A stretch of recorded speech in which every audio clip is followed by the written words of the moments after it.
Hey guys, it's Jay here. How you all going? It's November 2018 and I'm currently about 3.5 years on testosterone.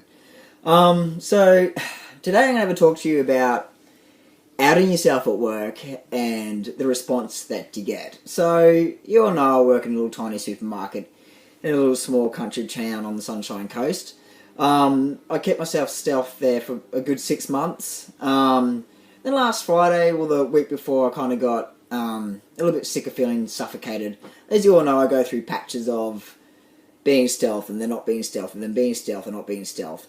But it turns out a lady at work, her daughter is starting to transition into male and she's really struggling with it, and it kind of came up in conversation in the tea room and I just outed myself because I felt like I could help this person.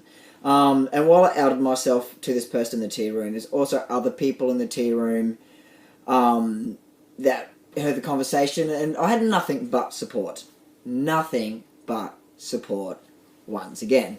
It surprises me every time, especially considering I'm living in a place where the transgender community is very small and not well known at all. So it's quite nice to be able to enlighten other people. Anyway, as the weeks have gone by, of course, questions are being asked. Now, as always, the number one question I'm being asked when people find out I'm transgender is, do you have a dick? Why is this question so important to people? I don't know. But it's always the first question off people's tongue is, do I have a dick? Sometimes I'll tell people, yes, I do have a dick, because well, I do. As you know, your clit grows, it can extend, and it is like a mini dick. Well, I call it a mini dick. And I've also got my peacock, which is a dick that I wear every day to work. So, some people I say yes to, and other people I tell them, well, no, I still have a man cave downstairs, due to how much surgery costs, and due to how many surgeries you need, and due to the amount of time I need off work, and also due to the fact that the technology isn't where I want it to be before I go get something so majorly done like that. And in all honesty as well, I don't have very bad dysphoria about my man cave. You know, it doesn't... My chest is my dysphoric area. My man cave is no dramas whatsoever. Anyway, so that's the question. Yesterday I was trying to explain to somebody about it, and they said, so, were you a gay woman when you were a female? I said, yes, of course I was. I wasn't... Never really been into men. It's always been women. And then she asked me how my relationship is with that, and do we identify as a gay couple or a heterosexual couple?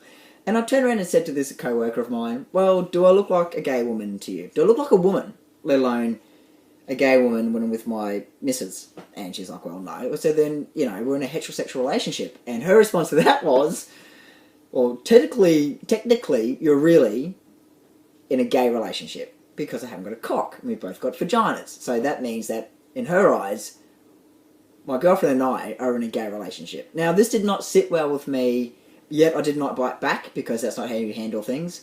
So I let it sit for a bit, and I did say to her in the time, like, well, no, that's not how it works. I'm a man, in a man's body. What's downstairs does not define who I am, at all. And I think she might have pondered on this for a bit, because about half an hour later she came up and apologised, which is really, really nice of her. And you have to understand when people ask you questions like this, and you do battle things like people saying, well, you're still a gay woman in my eyes, rah, rah, rah. You just have to remember, not everybody is clicked on, and not everybody is aware and educated about the transgender community and how we identify ourselves and stuff like that. So that's something that we as trans men and trans women have to step back and realise. Not everybody is going to understand us and the way that we are. It's just the way that it is. So yes, I found it a little offensive what she said to me, but I also know to sit back and breathe through it is the best way to handle things. Other questions I got asked at work yesterday is about my ovaries, which is nice for a change. Like, do I still produce eggs?